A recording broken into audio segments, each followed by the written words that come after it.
wabarakatuh. Waalaikumsalam warahmatullahi wabarakatuh.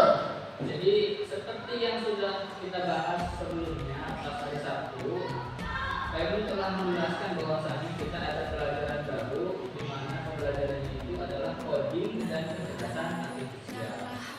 Nah, hari ini kita akan membahas lebih lanjut tentang coding dan kecerdasan artifisial, di mana salah satunya isi dari coding dan kecerdasan artifisial itu adalah berpikir komputasional. Berpikir komputasional itu apa sih? Ya, setelah dibuka isinya dalam berpikir komputasional itu bukan berarti kita harus menjadi robot atau menggunakan kode-kode yang rumit, bukan. Tapi berpikir komputasional itu adalah metode atau cara berpikir yang memecahkan masalah rumit secara metodis, ya, efisien dan logis, mirip dengan seorang ilmuwan yang membuat program-program komputer. Jadi tidak perlu kita jadi robot atau pakai kode-kode rumit, tidak. Kita ada suatu masalah dipecahkan secara logis atau menggunakan logika. Ya, begitu. Itu pengertian dari berpikir komputasional. Nah, berpikir komputasional itu ada 4 pilar utamanya atau intinya. Yang pertama definisi, kemudian penggunaan pola, abstraksi, Algoritma. dan yang terakhir algoritma. Kenapa Aji dan kita akan bahas satu persatu. Ya, mengenai apa itu yang pertama? Ya, dekomposisi itu proses membagi masalah yang rumit dan besar menjadi komponen-komponen yang lebih kecil dan mudah dikelola. Tujuannya apa? Agar masalah yang tidak terlihat menakutkan dan bisa diselesaikan satu persatu. Tujuannya itu kalau misalkan ada suatu masalah yang besar, ya bisa diselesaikan dengan cara yang sederhana. Contohnya di sini apa? Contohnya adalah membuat nasi goreng. Ya, Pak Ibu di rumah sering sekali membuat nasi goreng, itu masalah yang besar. Kalau misalkan kita tidak tahu cara-caranya, bahan-bahannya dan sebagainya. Nah, iya betul. Ini kan akan menjadi masalah besar kalau kita tidak tahu langkah-langkahnya. Kita urutkan atau siapkan langkah-langkahnya. Yang pertama adalah menyiapkan bahannya, kemudian mengiris bumbu, menggoreng telur. Bukan itu apa lagi? Nasi goreng. Nasi goreng.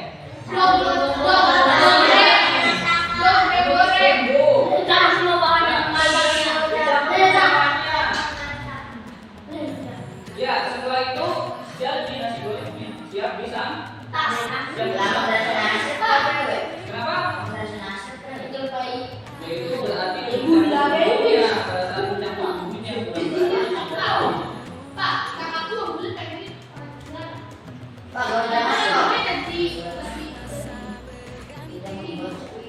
Yang kedua itu pengenalan pola. Ya. Di sana ada pengertiannya. Pengenalan pola itu apa sih? Kemampuan untuk mengidentifikasi pola, tren atau paralel. Ya. Yang ada di dalam data, yang di sini adalah masalah kecil yang terjadi. Tujuannya apa? Membuat solusi menjadi lebih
dan yang lain-lainnya.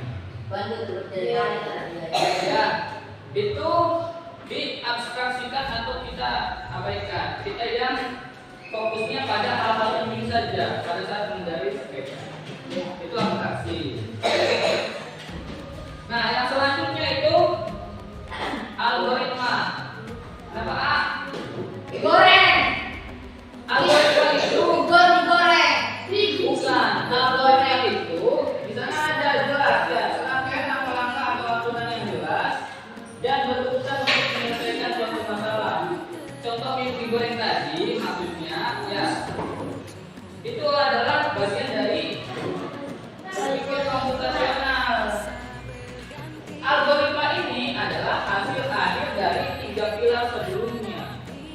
Ya, hasil akhirnya dari yang tadi yang pertama. Logam lo.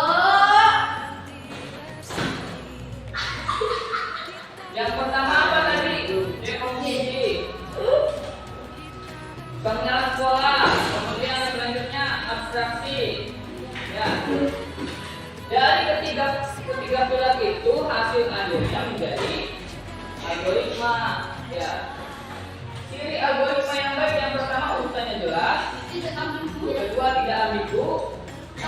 Yang ketiga pasti berhenti atau selesai masalahnya.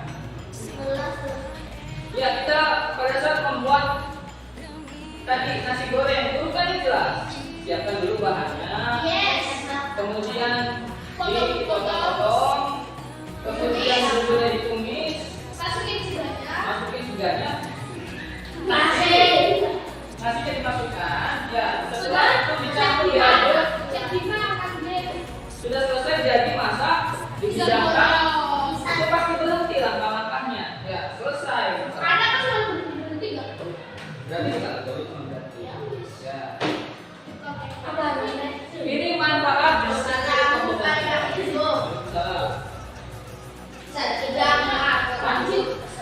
ya. Manfaatnya bisa kita lihat yang pertama melatih kemampuan berpikir logis dan terstruktur. Yang kedua membantu merencanakan sesuatu yang lebih efektif dan efisien. Menjadi fondasi penting jika kamu tertarik pada bidang sains, teknologi, teknik, dan matematika di masa depan. Kemudian Anda meningkatkan kreativitas dan mencari solusi. Yang terakhir membuatmu menjadi pemecah masalah atau problem solver yang lebih baik. Ada